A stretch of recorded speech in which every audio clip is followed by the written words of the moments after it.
Hello, everyone, and welcome to another Small Screen Star Wars. As always, I am Julian Musha. I'm joined by Rachel Wilkinson. Hello. And we're going to be talking about the latest Star Wars The Bad Batch. This one is Season 3, Episode 14, Flash Strike, the penultimate episode to the entire series. The series finale is next week, and I really have to believe that it's going to be longer than 23 minutes. Yeah, I was so choked when I saw the timestamp on this one. Yeah, well, 24 minutes officially on Disney Plus, which Yeah. feels, I mean, I think we talked that there was a chance that this week's episode would be a bit longer. It's not only was it not longer, it was shorter. Yeah, it was shorter. I Yeah. know. I feel like I said last week, I'm like, I hope next week we get a nice meaty episode. And I feel like I've been saying that for like the last few episodes. Well, so it just means that the last one has to be that. Well, we're hoping. It Like, has to what be. if we just get a 35-minute episode and it's like... And that's it. That's the whole series? Yeah. There's no way. Like, how they can't possibly wrap up all the things they have to wrap up in that amount of time. Hope not. I was just like, I don't know. I'm worried they're just going to wrap up like this storyline and that's it. It's like they're not going to talk about anything I mean, else? I think I don't know. The implication, if that's true, then we should look for an announcement for a sequel, I guess, series of some kind, or some, not maybe necessarily a sequel, but like a spiritual successor. Yeah. That picks up on some of these threads, right?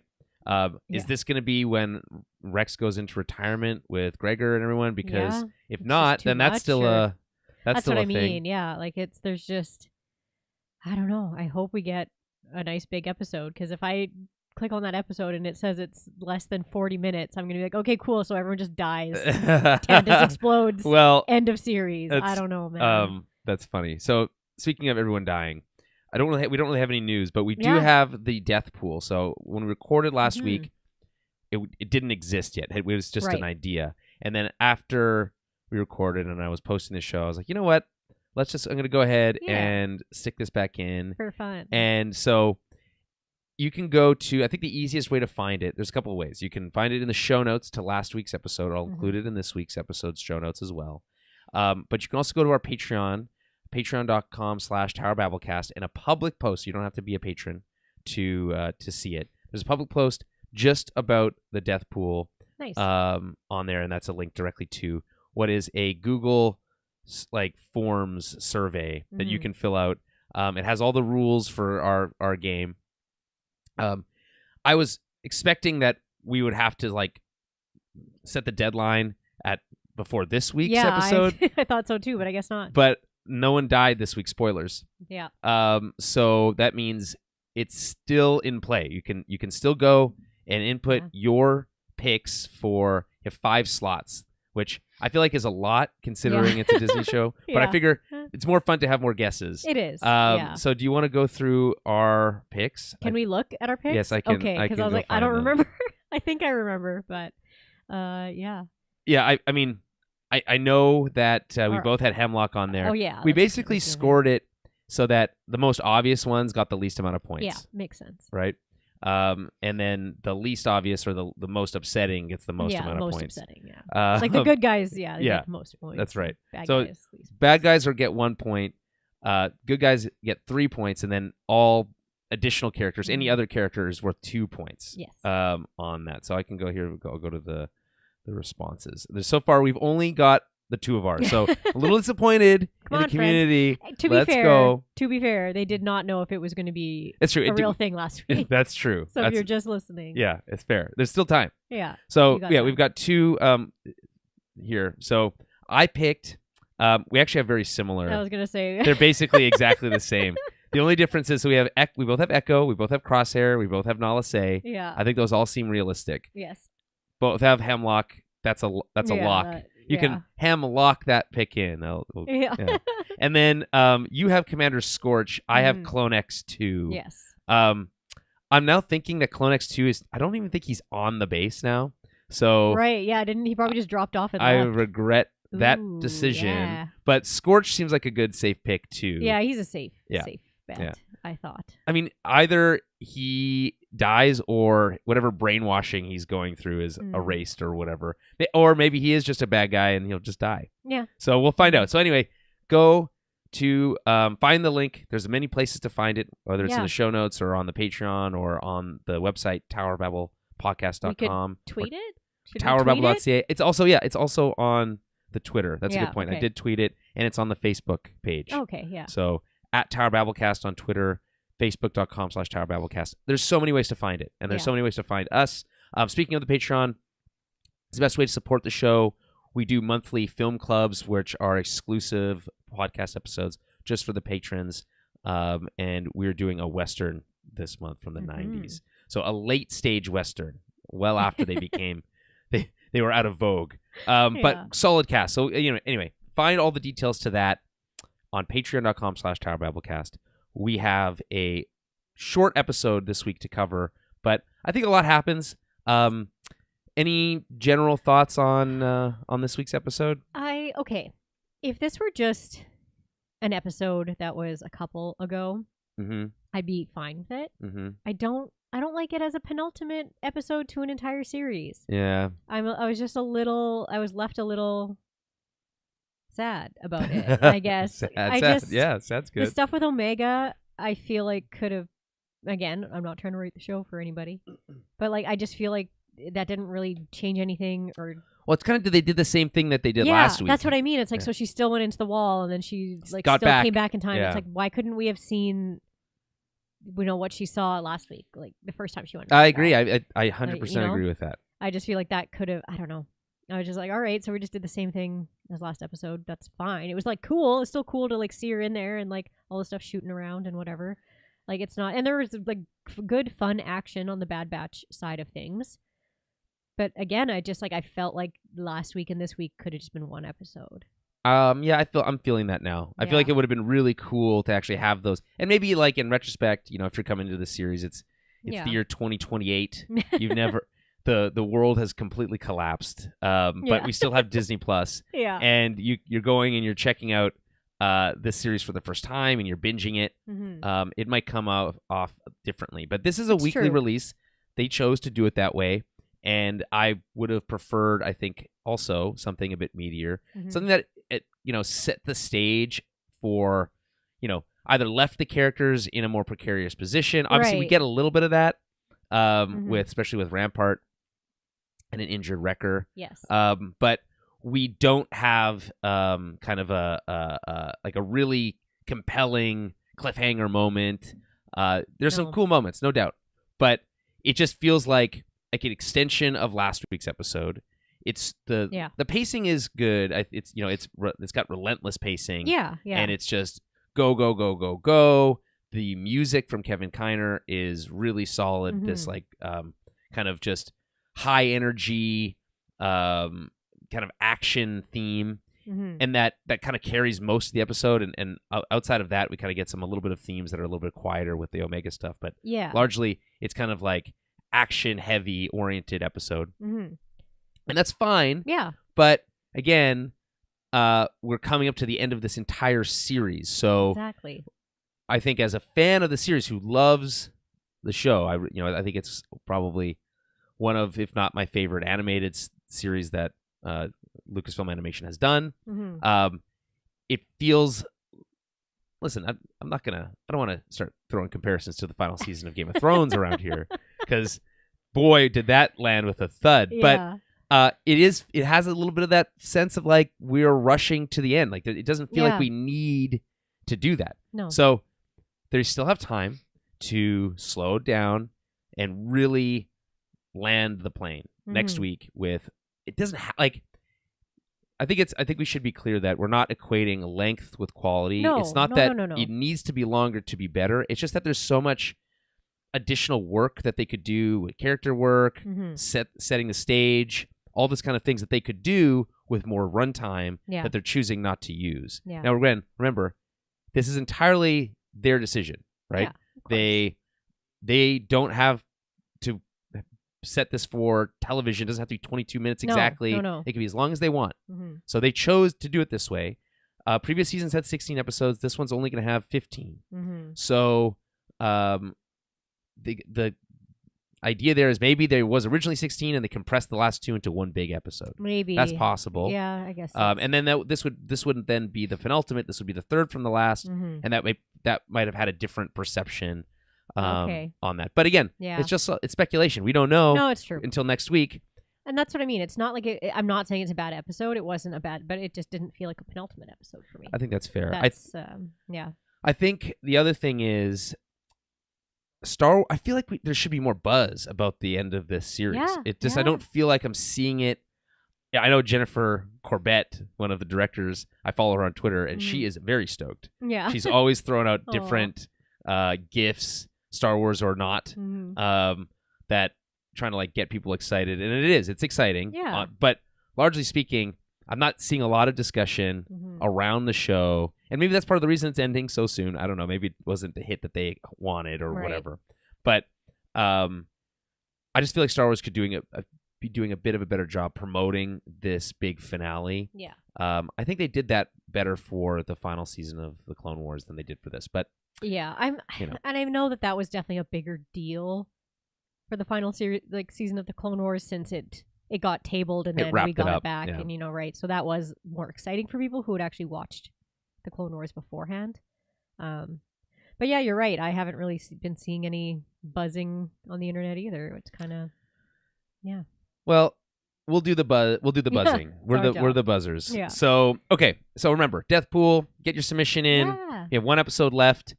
So much can happen. Remember, the Zillow Beast is also an option. Yes. Also, you can also pick Gonki if you want. It's possible that Gonki won't make it out of there. I haven't even seen Gonki since. I know. I think he's still on the island. Is he? I was like, did he get exploded? Is he already dead? No, because remember, Wrecker saves him. Okay, yeah. Right? Yeah, but saves him by But maybe he's still dead anyway. jumping into a ocean. Yeah. And he's a droid. Yeah, that's true. But some droids can go he's in the a power underwater. droid. Yeah, it doesn't sound... Listen, he might already be dead. The other one that was like... I put on there that I thought was funny was Sid, who might already be dead. Oh, yeah, could already be dead. But no idea. if we get confirmation that she is dead, that counts. So, okay. Yeah. But I like the idea that the Zillow Beast is... if she dies off screen, is also kind of sad, too, that like we don't get a resolution to that element either. Yeah. But the Zillow Beast, solid option, in my opinion. That it's not going to make it out. Yeah. Okay. So let's get into the recap. Again, this is called Flash Strike. I don't really like the title here because they don't really strike anything. No. They're like half struck. To me, they're not striked all the way. It was misleading. Yeah. I guess I don't know. Things happen quickly. You could make the argument that the Empire struck first. They did a flash strike against the Bad Batch, but I don't see it, and it feels like a bit of a limp noodle of a title. Yeah. Unfortunately, it is what it is. Okay, so directed by Brad Rao and Nathaniel Villanueva, written by Dave Filoni and Jennifer Corbett. Oh, I said she was a director earlier. She's a writer. My bad. Here is the logline. Odds are against the Batch as they operate behind enemy lines. Not a great logline. Here's what the Stars.com had to say.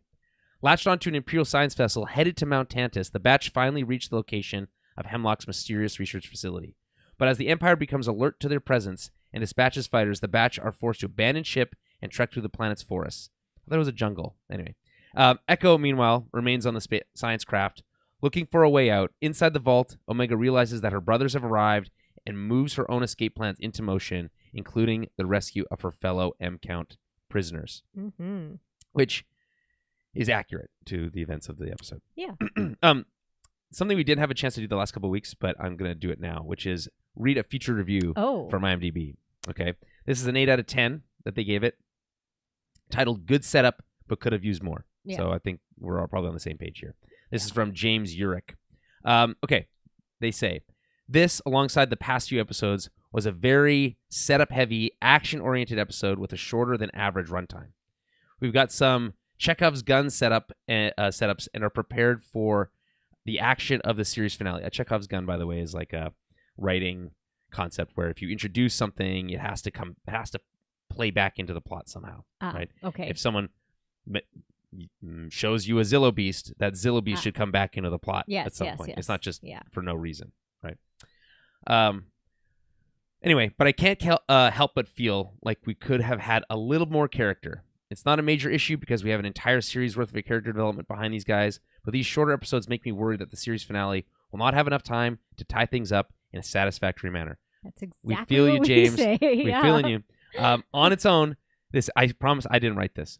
On its own, this episode keeps the intensity high throughout some of the some good action and at least a few character beat progressions. But to quote Echo from the season 2 premiere, we should be doing more. Mm-hmm. That's a good callback. Yeah. I can only hope that the series finale has an extended runtime to give ample time for emotional climax and good closure to all our character arcs. That's all any of us can hope. Yeah. James. Yeah. I 100% well written. agree with that. Yeah. Very well written. There's real. I feel like ultimately, I don't really know if there's any other takeaway that you could have for this episode. At least we're not being cynical. It seems like it's our feelings are we're not mirrored alone with others. Yeah. That's right. So it helps me feel like I'm not being too harsh. So and again, it's not so much that it's not good because what we do get is fine. It's just not enough of it. That's all. Okay, so we start in hyperspace. We catch up with the batch attached to the underside of the science vessel. They're about to drop out of hyperspace, so the team is getting ready. Rampart warns Hunter that the base's sensors will detect him when they're on approach, so Hunter suggests detaching from the ship before that happens and infiltrating on foot. Mm-hmm. Crosshair, though, warns that the jungle is dangerous, which Rampart seconds, saying, if you're not going to listen to me, at least listen to him, which is fair. Rampart continued to have some pretty funny dialogue this week. Wrecker wonders aloud about how Echo will get off the science vessel, but Hunter is confident that he'll, quote, find a way, which he does. Spoilers. An alarm blares, indicating that they're about to drop from hyperspace, which gets the batch back into position. Meanwhile, over on the science vessel, Echo is busy hiding the stunned trooper from last week in a closet. I don't know, it's just a closet. He returns to the Scomp Link, going over what looks to be maybe a ship manifest.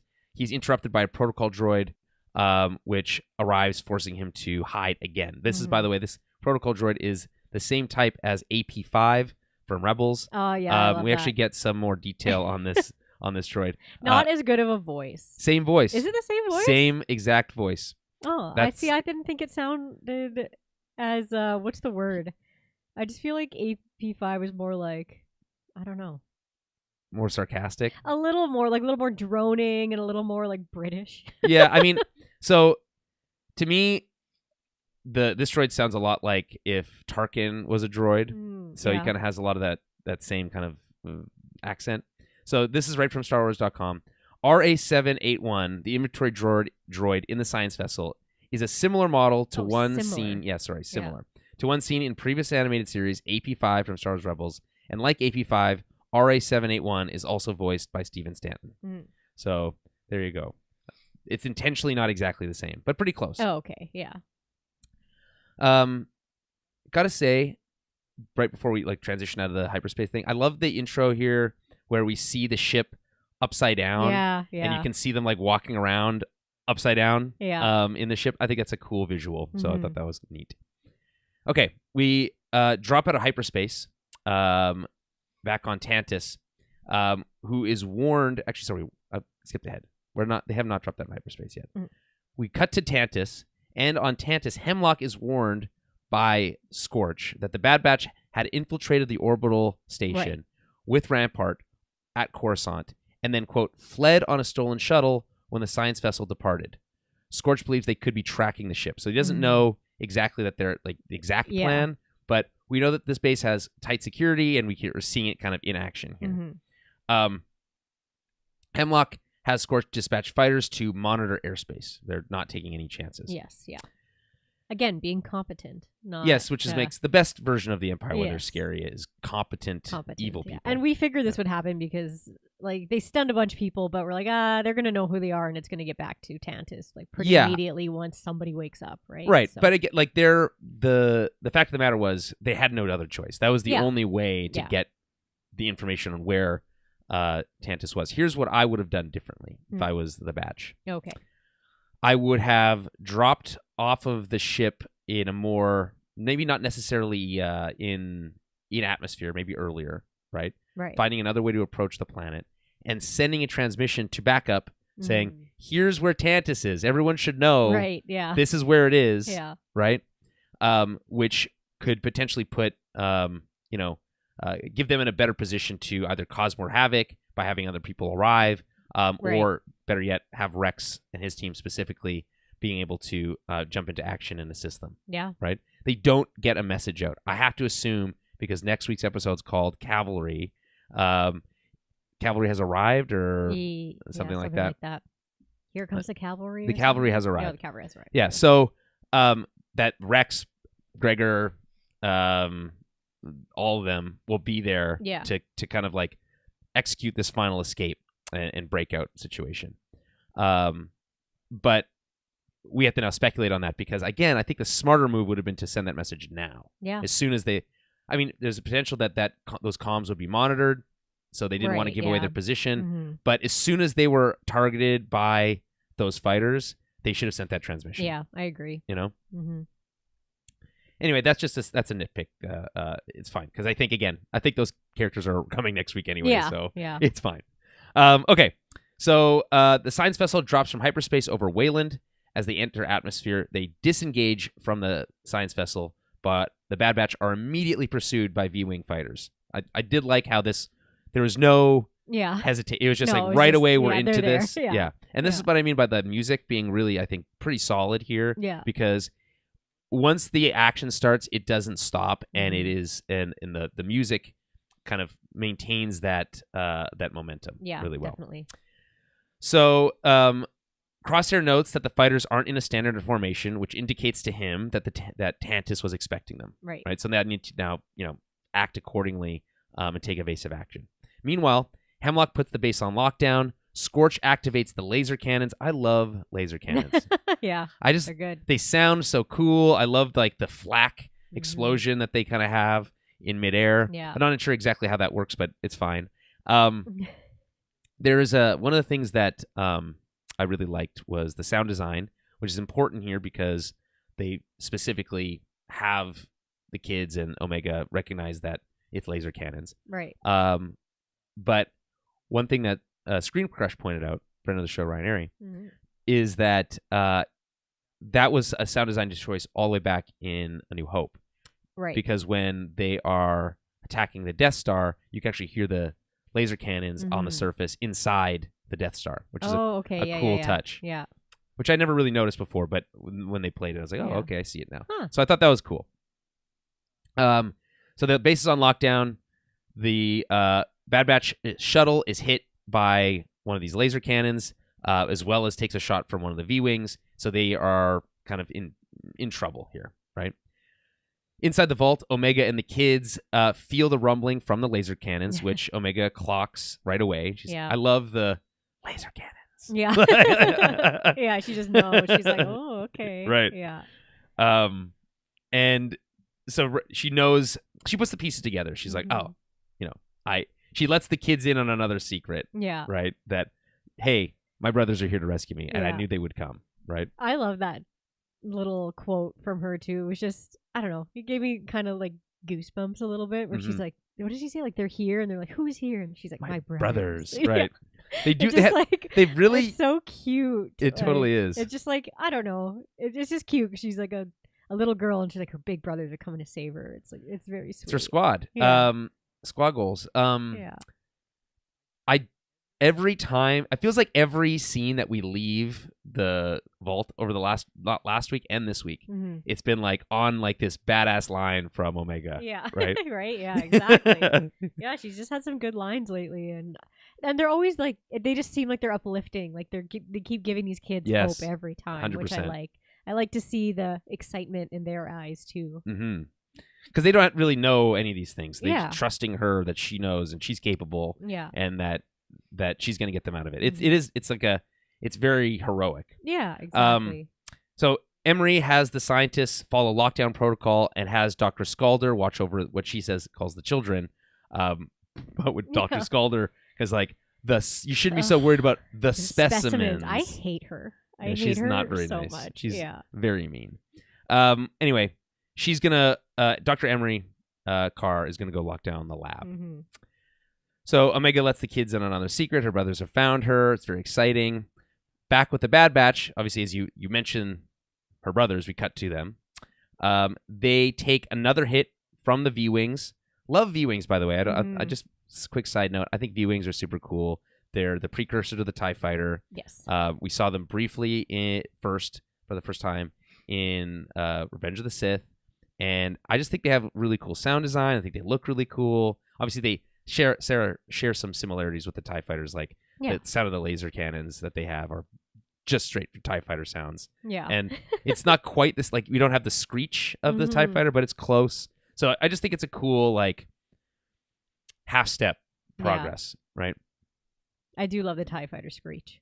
Right. Yeah. It's good.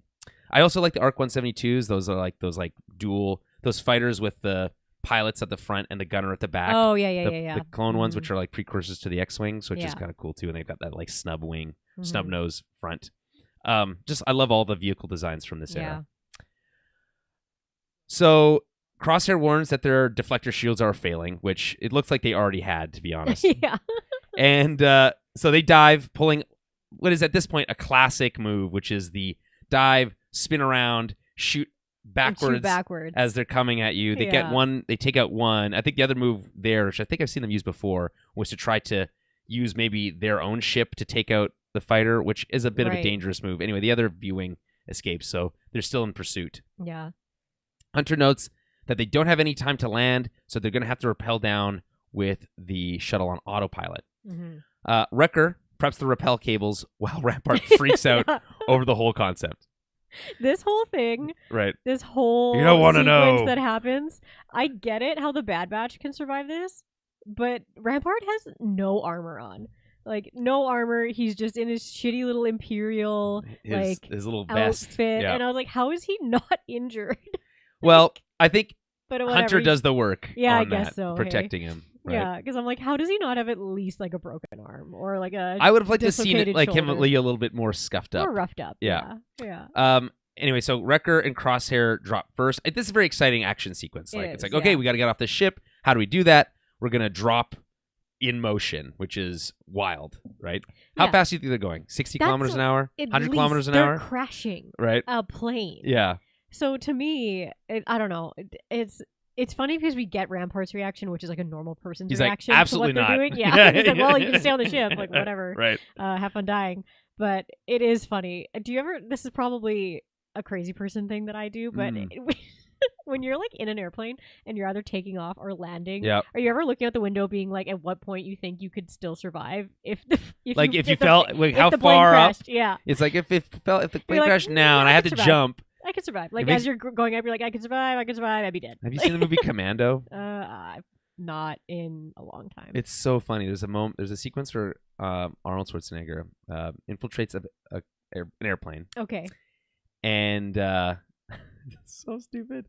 And he knocks out or I think he kills maybe even the person who's like supposed to be watching him. Okay. And then he like puts his hat over his head. He says, "Don't wake my friend here. He's dead tired." Oh yeah. Okay. Which is hilarious. But then he escapes the plane by like crawling out through the landing gear. And then like drops from the plane as it's taking off into a swamp. It's like it's so high and like the shot is so far away. You're just like, it's like they just dropped a dummy off of a plane as it's going. Amazing. But yeah, to me, I was like, that's what I think about. Yeah, I was like, how could they really survive this? I feel like they're going pretty fast, but whatever. Right. So, and they're getting smacked by trees and stuff. Yeah, it's like, try not to hit anything on the way down, right? Because you'll be dead. I did like it though. I was like, well, yeah. Like I said, exciting. Yeah, it's exciting. It's very exciting. Yeah. It's very exciting. So, Wrecker and Crosshair drop first. They land on the ground with a tactical roll, no problem. Right. Hunter and Rampart drop next, but Rampart's cables get jammed. There's been a lot of, speaking of like, where's the buzz online? Mm-hmm. The buzz online is around two things. Okay. Rampart's scream that he has. Yeah, he's really bad. Yeah, maybe not even two things, just that one thing. Wah! Yeah. It's obviously not a Wilhelm scream. It's maybe better. It's so funny the way that he's like, wait, my cable's not like he's cooking. Yeah. The voice actor here, what's his name? I should, if we're gonna mention him. Real panic. Roshir Dalal. Yeah. True panic, and he's like, wait, my cable's jammed. Hunter, acting very quickly, pulls his blaster, shoots the cable, catches him, and then they drop, landing safely. Yeah. But still very cool, right? Rampart not Rampart. Sorry, Hemlock. Let me change that on my notes. Hemlock has the crash site searched. He also wants the science vessel searched and the crew scanned. Reminiscent of Vader's comments about the Millennium Falcon. Right. I want a scanning crew aboard here, or whatever he says. Anyway, on board the science vessel, Echo has to act fast. They're about to land, so he doesn't have a lot of time.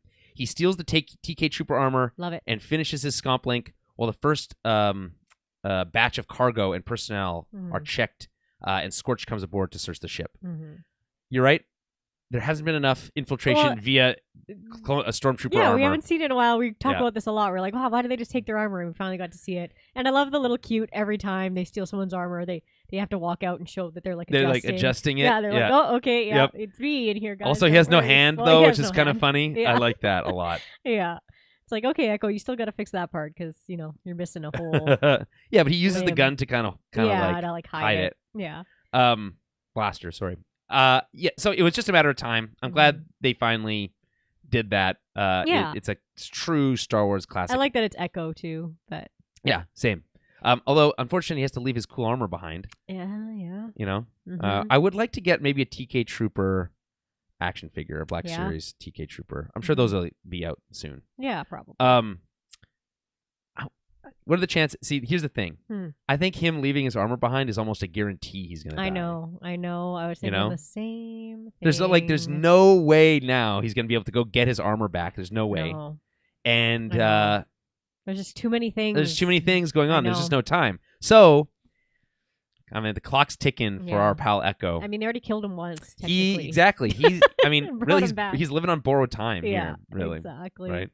Yeah, I know. That's why I'm kind of... The last of the ARC Troopers. It's tragic. I mean, maybe not. Maybe some of the ARC Troopers became commandos or something. Right, I don't know. But they're bad guys, so... Yeah. Anyway, so back with the Bad Batch. Sorry, where were we? Hemlock on the board the vessel, TK Trooper armor. Meanwhile, in the jungle, Crosshair and Wrecker are separated from Hunter and Rampart. They agreed to not break comm silence and head towards the base, assuming that will be the same thing that Hunter would do. Wrecker wants to make sure they're going the right way, but Crosshair's pretty sure, saying that he's been there before and it's not somewhere you easily forget. Although it's not like he's been in every part of the jungle, so it feels a bit but his hand starts shaking. Yes, he does we'd get the shot of his shaky hand, implying that just being back alone is unsettling for him. Right. Which is not surprising. He was not great. Well. While being there. The quote, they say, "You broke out here once." This is Wrecker. "You broke out here once. At least this time you're breaking in." And Crosshair's response is, "I'd rather do neither, but Omega didn't leave me behind when she could have. I owe her." Right. Which, we talk about like there not being enough character moments. This is an example of there not being enough character moments because this is obvious. Yeah. Right? Yeah. That this is why they're there to rescue rescue Omega is because he feels obliged. And sure it's not just that, but it's pretty obvious from the time we spent over this whole season that that's like he even literally says later, "I've changed." Right? Yeah. It's like, do we really need to say that so explicitly? I understand that this is not this is a kid's show ultimately, and sometimes you need to spell things out. But a little bit more nuance would go a long way, in my opinion. I agree with that. You got to trust the audience that they know what's going on. Yeah. So they stumble on Hunter and Rampart. That didn't take long, with Crosshair disappointed to see that Rampart made it out unscathed. Just like, you didn't die? Unfortunately, no. And we got a great line from Rampart here. "You truly are defective clones." Anyway, he also talks about how unlikely they are to get out of this alive. And Rampart ends up captured at the end of this episode. Yes.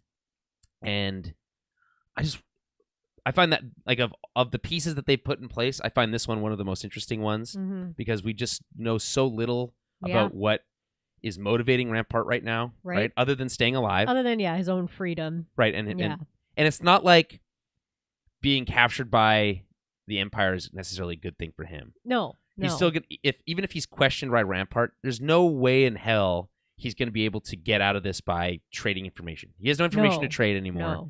And they don't want him back. So no, and it's obvious that he's part of the reason why they even were able to find Tantalus. Right. So to them, it's just like another betrayal from him, right? Right. So, yeah, like I don't think any amount of like, what's he going to tell them? Oh, yeah, they're here to get Omega. They're like, yeah, we know that. Exactly. Yeah, we know why they're here. Like, duh. We're not worried about that. Right. Yeah, it's like you brought them here though, so yeah. But it's like, well, I didn't have a choice. It doesn't matter. Yeah.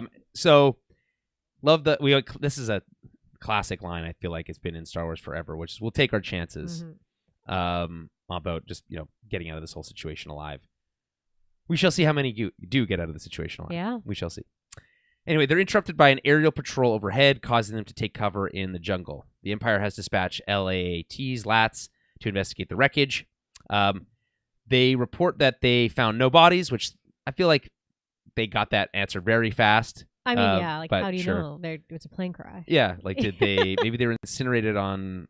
Yeah, but no. Yeah, but again, better safe than sorry on their side. They're ordered to start a radial sweep of the jungle, which is just circular out until you find what you're looking for. Mm-hmm. Although if I was them, I would maybe concentrate on the area between the crash and the base. But, circular, but but that way, more like a cone. Yeah.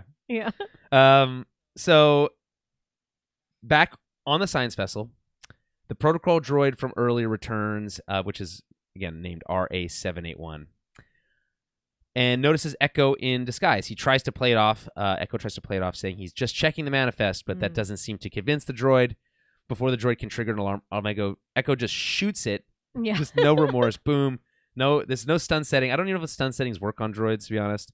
They might, but I mean, I think when it comes to these kinds of droids, we can't take any chances. Yeah. We're going straight through the virtual heart, or whatever, mechanical heart.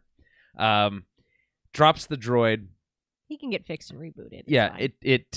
He drags it into the same closet that other TK trooper is in, but steals the hand from the droid and attaches it to his own, completing parts. Yeah, completing the disguise. Yeah. Mm-hmm.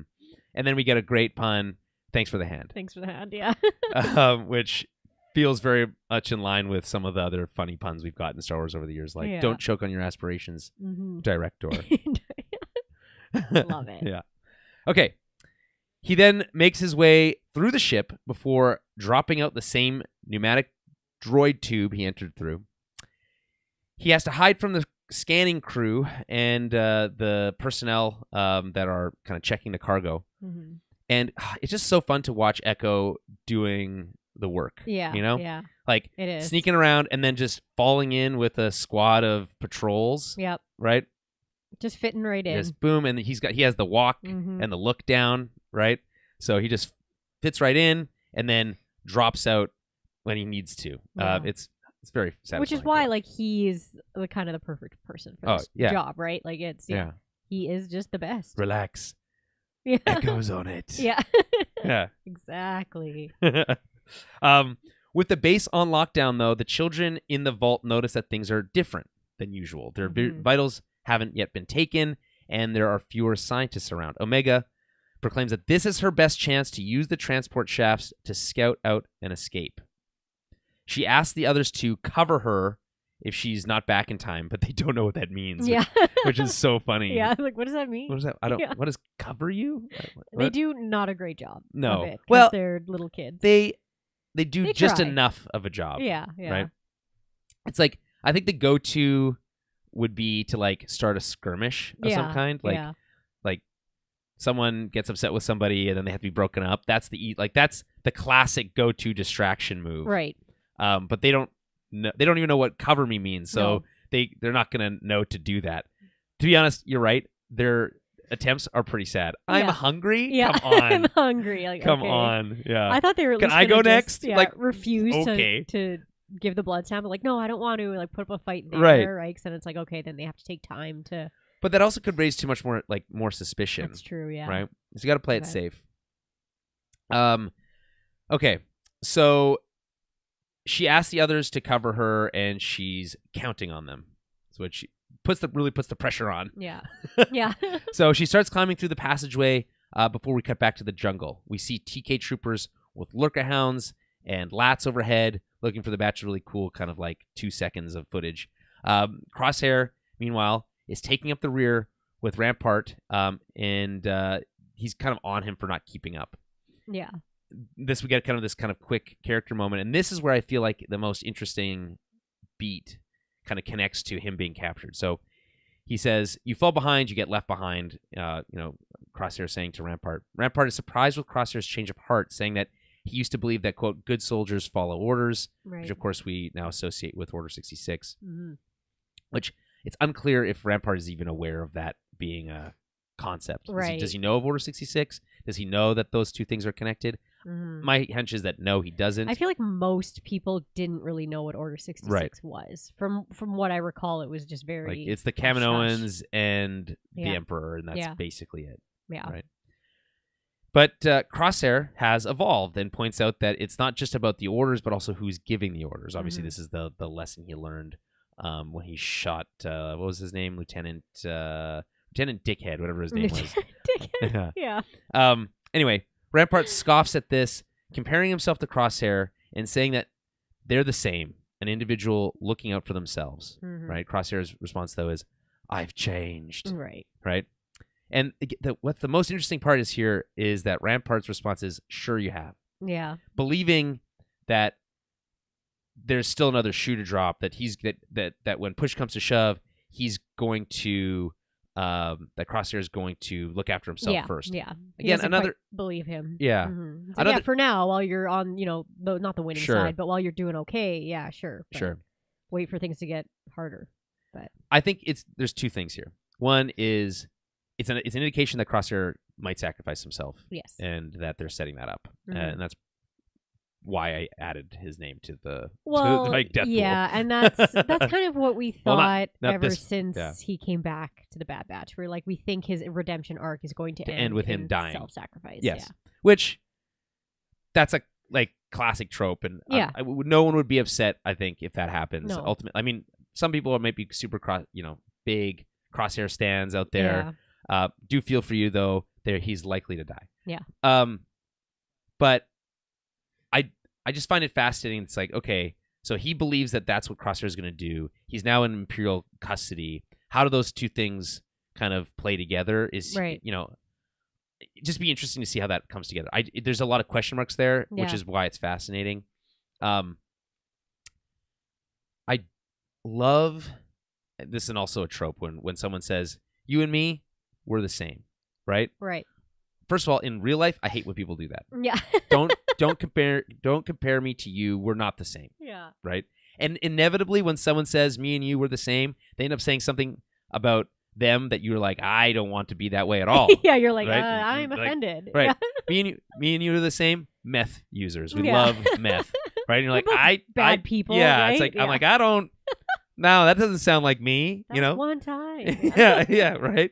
So, in this case, I think it's a coping mechanism used by people who are feeling self-conscious and maybe a little guilty to try to say, I'm not the only asshole here. You are an asshole too, right? Yeah. And again, we see this in the trope across media all the time, and I think it's effective of showing someone's kind of inner insecurities. Right. And Rampart is in a position where he's been in prison for a long time.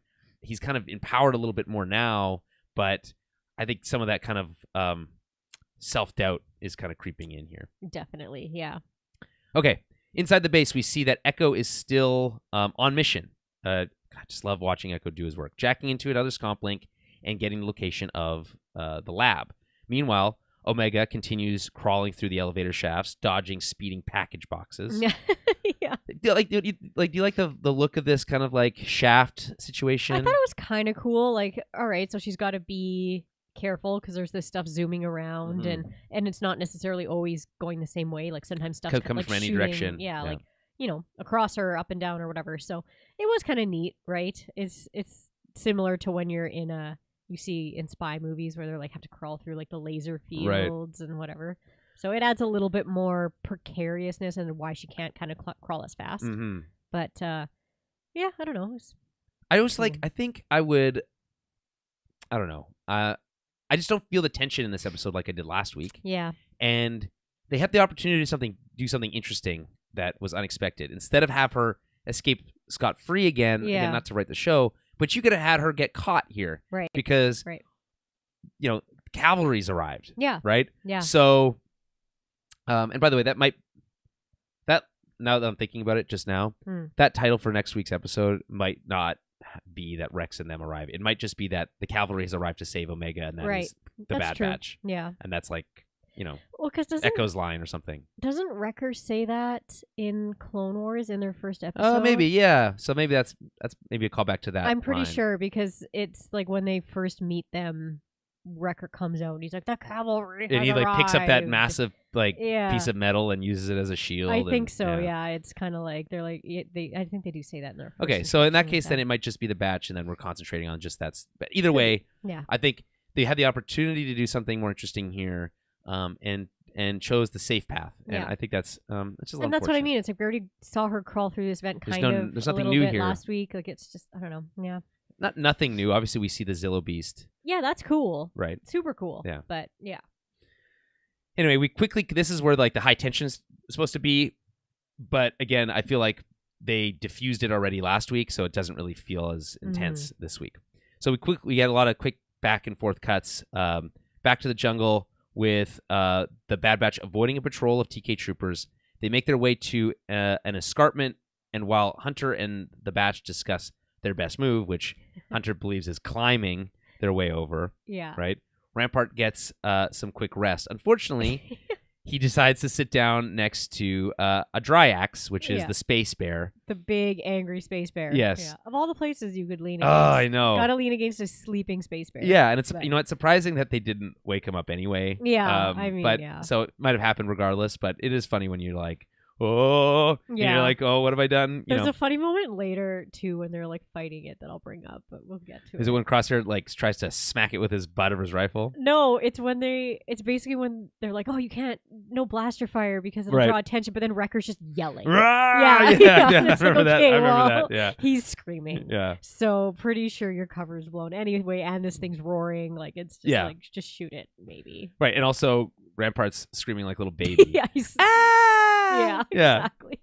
It's like everyone's screaming. Right. So, yeah. And besides, we also have already seen that blaster fire doesn't do anything against those things anyway, so it's like, it's whatever. Anyway, Hunter has Rampart back away slowly, but he's freaking out, wanting them to shoot the bear. Hunter won't do that because, as we just said, blaster fire will give away their position. Yeah. Rampart makes a break for it, causing the bear beast, I call it the beast here, the beast to attack the Batch.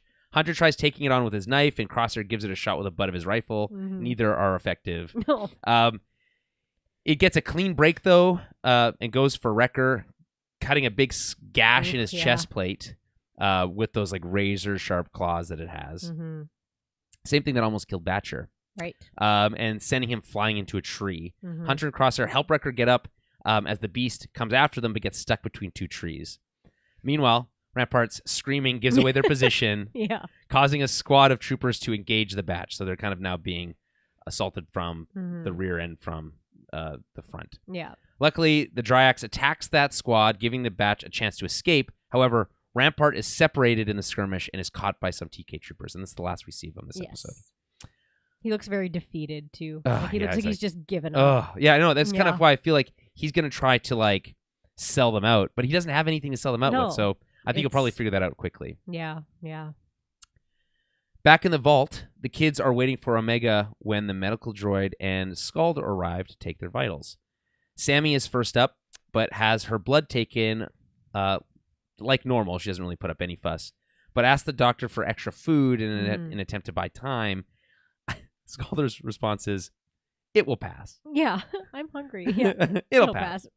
Well, I guess, or it'll get worse, you jerk. Yeah, exactly. Anyway, just give her a space biscuit, like you guys but definitely also, have. Like, they carefully monitor how much food they're given, so it's like, are you really hungry? Yeah, because it's like we feed you the same amount of food every day. So. Yeah, exactly. Meanwhile, Omega makes it to a grate that gives her a view of the Zillo Beast being tortured by TK troopers. I think we've been guessing about this Zillo Beast since episode 1 of this of this season. Like, I feel like we definitely we assumed this was going to come at some point. We're pretty sure we're going to see the Zillo Beast. I bet you for some people it was probably like a cool surprise. Like a surprise. Like, oh, right, the Zilla Beast is there. Like, I'm Right. sure some people forgot. So I get it that that is part of this episode that is supposed to be like a bigger moment to us, though. It's like, yeah, well, we kind of saw that coming. Yeah, exactly. Yeah. So maybe it's just, not that we're jaded, but it's, to some people that was probably like a big reveal. We're also right? overanalyzing the show. Yeah, no, I know. Like, to the average person, that was probably a pretty Yeah. cool reveal that the Zilla Beast is there. It's like, oh, like, that's awesome. Yes. But it is cool. It's cool to see a Zilla Beast, and I hope it gets to murder everybody in that room. Like, I want it to get its revenge. I'm positive it will. Yeah. And again, the Chekhov Zilla Beast here. Mm-hmm. So, yeah, you're not gonna show it and then be like, if they show that Zilla Beast and nothing happens with it, that's gonna be really I mean, stupid. that's crazy because she literally says, "I found something big and I got a plan." Yeah. So it's like it's gonna be it has break to out be. the Zilla Beast. It's a classic distraction move, right? Because that's way more of a threat than the Bad Batch getting Omega. Like, I mean, it's not exactly what they do in Jurassic Park, but it's pretty close to what Nedry does, which is like turn off the fences and then uses that as a cover for his escape. Yeah. Right. So it's not quite the same, but we're dealing with a Zilla Beast. It's very similar to a dinosaur. So yeah. Can I say? I've said this before. I think the Zilla Beast design is dumb. It looks stupid to me. Oh, it's like really long, it's extra, like, fingers and it's an extra arm sticking on its back. It's like this is a dumb design. It's because the fingers are like flat. They look like they're like little pancakes. Yeah, they have really a really weird design to them, where it's like they almost look like they're supposed to be like flippers or like a tape. Like, you know what I mean? The like baby ones are cooler, yeah. I think, and scarier. Yeah, that's funny though. So the Star Wars databank has this to say about the Zillo tank, which they call the Zillo tank. Ah, okay. Deep inside the Imperial Science Facility in Mount Tantus, the Empire keeps a captive Zillo Beast in a massive tank. Imprisoned as part of one of the Emperor's pet projects, the creature is one of many subjects of experimentation. Right. So this goes all the way back to the Clone Wars, I think, Season 1. Yeah. When the Zillo Beast attacks Coruscant, and at the end, Palpatine orders one of his scientists to try to clone the beast. Right. Which is like very shocking, and it's like, what? You want me to do what? And then we don't hear about it again until the Bad Batch. Right. So it's connecting all the way, way back, which is fun. Speculation that the Emperor was successful, obviously, in potentially cloning the beast, right? Yeah. And that also they're maybe using it to create armor that is lightsaber proof, or all sorts of other things. Interesting also that the beast is being zapped by like a energy weapon when we know that the energy is what feeds the beast. Feeds it, and makes it bigger. So are they trying to make it bigger, and why? That's interesting. Anyway, we next we cut back to Eva. She's next up on the list, and she tells Scalder that she's not feeling well, which prompts Scalder to have the droid run a diagnostic. Which, by the way, is something you do on equipment, not people. But whatever. Yeah, well, she is the worst. So. Yeah. Anyway, Omega, meanwhile, is now quickly on her way back to the cell. So now it's like, the pressure's on, and her cell is next in line. So Scalder tells Eva that she's fine, not really buying much time at all. With a last-ditch effort to try to give Omega a chance, Jack sticks his head out asking if he can go next, which is quickly denied by a frustrated Scalder. Like, what? No. Wait your turn. God, you kids. Yeah. That one's hungry. This one has a tummy ache. That one's pretty annoying. Yeah. Scalder arrives at Omega's cell just in time to find her waiting patiently on her bed, which is exactly what happened last week. Yep. So, again, cool that she discovers the Zillo Beast. Yeah. Was she there when they saw the Zillo Beast last time? I think so. I don't remember. I want to say yes. Mm-hmm. But I think maybe I don't know. Maybe she hasn't connected the dots. That it's the same thing. Yeah, or who knows. Yeah. No, she probably knows what it is. I guess that's why she's so pumped about it. She's like, oh. Well, maybe it's more like, hey, there's this giant beast. It doesn't have to know what it is. Yeah, that's very true. Echo has now reached the lab, and this is the other kind of like next most interesting thing that happens in this episode. And starts poking around for intel. At first, he's locked out of the computer systems, but he uses his comp link again to access the lab database, finding Omega's file. Mm-hmm. At that moment, Dr. Carr arrives at the lab to see Echo detaching himself from the scomp link and putting his arm back on. Remember, I can put my arm back on. Yeah. You can't. Play safe, kids. Surprisingly, she doesn't say anything at first, playing along and pointing out that troopers aren't allowed in the lab. I love Echo here, by the way, saying, it's a special security. Yeah. What is this? Special security patrol. Everything's clear. Yeah. But Emery clocks his robot hand Mm-hmm. and kind of puts the pieces together quickly. She's a smart cookie. Yeah. Right? Well, she knows who he is, too. But Well, she's heard of him. Oh, yeah, she she's heard of him, right? Right. She doesn't know who he is, but Right. maybe she's seen his file. Yeah. Yeah. She calls him by his name, which is surprising, Mm-hmm. saying that he knows about him because Omega talked about him, Mm-hmm. and introduces herself to him by her name, right? Saying, Yeah. you know, I'm Emery Carr. Mm-hmm. Echo recognizes her name, connecting dots on his own, saying Omega has, you know, also told them about her. Right. Emery notes that Omega told her that her squad would eventually come for her, and this feels like a relief moment for Emery. She's like, yeah. She did say this was going to happen, and I'm not that surprised, but it's kind of Right. nice that the moment's finally arrived. Right. Right? Because this shit's been eating at me Yeah. for so long. Yeah. She's just like, okay, all right. And it's nice that she, you know, we were hoping that Emery, we were going to see this shift in her where it wasn't going to be that she was just going to stick on the Emperor's Right. side. So I think we are seeing already that. knew. Yeah. We're seeing that she's not raising alarms right away. She's having a conversation first, which is, Yeah, and I think That's this what I is like to the see. this is another example of like, well, we kind of saw this coming, so the reveal here is not that exciting. No. But the moment itself is rewarding Yes. because you know, you set something up and then you pay it off, and it's kind of the payoff here is not bad Yeah. because the exchange is really good, right? Mm-hmm. Echo says that he's not there to just save Omega, that they're there to save all the clones Mm-hmm. that are being experimented on.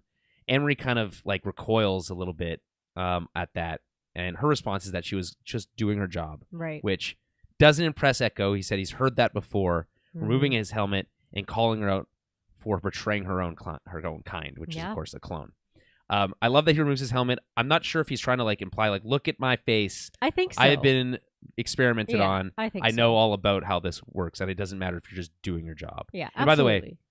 the whole doing your job, I think we talked about this before. It's important to note that exact wording of that concept is pulled directly from the Nazis. Yeah. That's what the Oh, Nazis yeah. said at the Nuremberg trials when they were these Yep. high-profile Nazis were being, you know, put on trial Mm-hmm. for their crimes against humanity Mhm. during World War II, and their defense was, I was just doing my job, which, by the way, didn't count. That Nope. defense didn't work. Nope. So, Doesn't work if your job is the worst and you're being shitty. Right. Like it's yeah, it does not allow you to cast aside your own, your own humanity No. and to turn a blind eye to No. the evils that are Exactly. You can't just commit war crimes because it and was be your like, job. right? Like, Exactly. just Yeah, I'm fuck sorry. off. Like,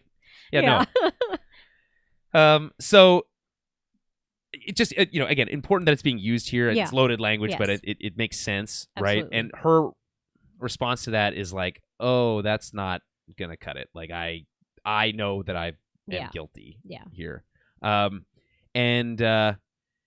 So he admits that Omega saw something in Emery. He doesn't. I mean, what I love here is that Echo is seeing her the exact same way that we've been talking about her for most of Yeah. the season, which is just because they're setting her up for this turn doesn't mean she's not a shitty person, Yeah, because she's been a yeah. shitty person for a long time, and Echo's looking right her in the eye and saying, hey, you're a shitty person, Yeah. and you should know that.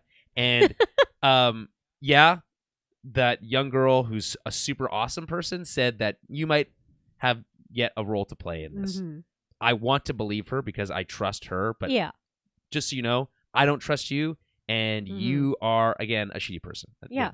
It's like, I think you're still shitty, but here's your chance. Yes, here's your chance opportunity. to maybe make your legacy slightly better. Right. So he admits that Omega saw something in Emery, and that he wants to believe in her, so he'll give her a chance to tell him where Omega is being kept. Right? If you want to save your soul, tell me where Mm-hmm. Omega is, and she's not afraid to tell him. She's No. like, Emery tells him that Omega is being kept in the vault, Mm-hmm. and that he'll need her help to rescue the children. Echo is shocked to discover that there are other kids being kept Yeah. here. Yeah, she's like, and the line from Emery is kind of cool. Like, she's not the only child being kept in this base. Right. And then cut to, like, that's the last we see of them, and that's cool, too. Mhm. So we cut back to the children in the vault. As Scalder, at the mention of the vault, we cut to the vault. Mhm. And Scalder finishes taking all the vitals and leaves. Omega sits down with the kids at their little table, and she says she's found something big, which I think is a fun line because obviously the beast itself is big, but also an escape plan is big. And that she has a plan, but it's going to require the help from the rest of the kids, and they're going to have to work together, which they've already been doing. So they're ready. They're ready to go here. Mm-hmm. So next week, this is that. By the way, that's the end of the episode. Yeah. But the finale is a little lackluster there at that last moment. But we end on this moment like, I got a plan, and we're going to get out of here. Mm-hmm. That's exciting. That's fun. Next week, obviously, we're likely to see them execute on this plan, which, again, it's kind of that setup and payoff. They set up the escape, so we'd like to see it, even if it doesn't go exactly as planned, which is also preferable. Mm-hmm. So, any final thoughts on this penultimate episode? It feels like it's so crazy. I know. We've got one episode left in this entire series, mm-hmm. and we just maybe recorded the shortest episode we've ever done. And that's what I mean about how this doesn't feel like a penultimate episode. There's just not much to talk about. I know. It's all most of it's action based, and it's like I can describe the action and we go through it and kind of what motivates those things, and that's fun. But there's not really any big reveals here. No. Nothing that we weren't expecting. Yeah. So. I mean, I guess to give the show its credit, it's like it's set things up in a good enough way that like we're ready and we're like we know what's happening and we know what to expect coming up into this last episode. So they didn't really have a lot left to kind of cover before maybe this the very last one. Mm-hmm. But I wanted a little bit more out of this one. I guess we didn't really learn anything new, but I guess there's not really much left to learn at this point. It's all about whether or not they escape and whether or not they make it out. Yeah, and then what's the fate of Omega? Because Omega's not going to die. No, and that's kind of like... By the way... It's the fate of Tantus, the fate of Omega. Yes. And, the fate of the rest of the Bad Batch. Like, that's kind of what we're... Right, and we're Hemlock, presumably, and maybe some of that stuff. Yeah. And the clones, Project escape. Necromancer. Like, there are things that we're hoping to kind of wrap up, obviously, next week, but... Yeah, it just really doesn't feel like the end of this series yet. Like it hasn't hit me yet. I'll tell you that. Yeah, I was like, I guess we'll feel it next week. Man, it better be a long episode. I think you're right that 45 to 50 minutes is probably what we're gonna get. Mm-hmm. But even then, that feels like short. not enough. Because like even if we pick up right where we left off this week, the Batch are not yet at the base. Nope. Rampart's not with them. Wrecker's hurt. Wrecker's hurt. Yeah. Omega has to find the right time to execute on her plan, whenever that might be. So we're not even positioned for all those things to happen right away. No. So we have to get into position, have those things happen, and then, assuming that everyone gets out alive, then we have to presumably have some sort of closure about where they go, what happens next. And that. Yes, you could end this series in a very kind of close the book on these characters. Yeah. And, we'll pick things back up with Rex and maybe if Echo survives, unlikely, and maybe some others. But it just seems more likely that some of these characters are going to continue in some other way, and we need to see that, and that's going to take time too. So I would like to see at least an hour. That would be, me too. Yeah. That's what I'm hoping for is an hour, but I feel like that's a high hope. But we'll see. They certainly have lowered our expectations enough that no matter what happens next, I'm sure we'll be excited. I mean, like I said, this isn't the end of Star Wars animation. Lucasfilm is continuing. Animation is continuing. Their work is only getting better. I think it's quickly getting to a quality level based on what we saw from the trailer for Tales of the Empire, close to what we're seeing from maybe not Pixar, but from like DreamWorks and some of those other kind of animation, like big name animation houses. Yeah. And I think it's very close from a quality. Like some of the stuff we saw last week, some of the like those shiny droids, and then I just like they're not done. No. So there's more. But what will that be? That's kind of part of what will be the fun of finding out next week. So hope is that that's at least set up. Yes. Okay. On that note, I think we can wrap it up there. Remember, submit your selections for the death pool. We want to see Play along. Who you think is going to make it out alive. who's not. Really easy. I should, by the way, I'm just going to say when we were saying Omega's for sure going to make it out alive. Yeah. 100 points if you pick Omega and she and dies. Yeah. You automatically win. Like that's that's it. You know. There's just no way. But No. But again, if out of left field, the show really wants to like throw a wrench into the works. Yeah. That would be interesting. Yeah. Mm-hmm. Anyway, Death Pool, you can find it linked. It'll be in the show notes. It'll be on the website. It's at the Patreon. It's everywhere, and it's in the Discord if you're a patron. It'll be it's already linked in the Discord in the Star Wars channel. Mm-hmm. Okay, so we'll be back next week with The Cavalry Has Arrived, the series finale. If you can kind of wrap your mind around that, or wrap your weird pancake finger, Zillow Beast fingers around that. And we'll be back next week with more The Bad Batch and more small screen Star Wars. Until then, may the Force be with you.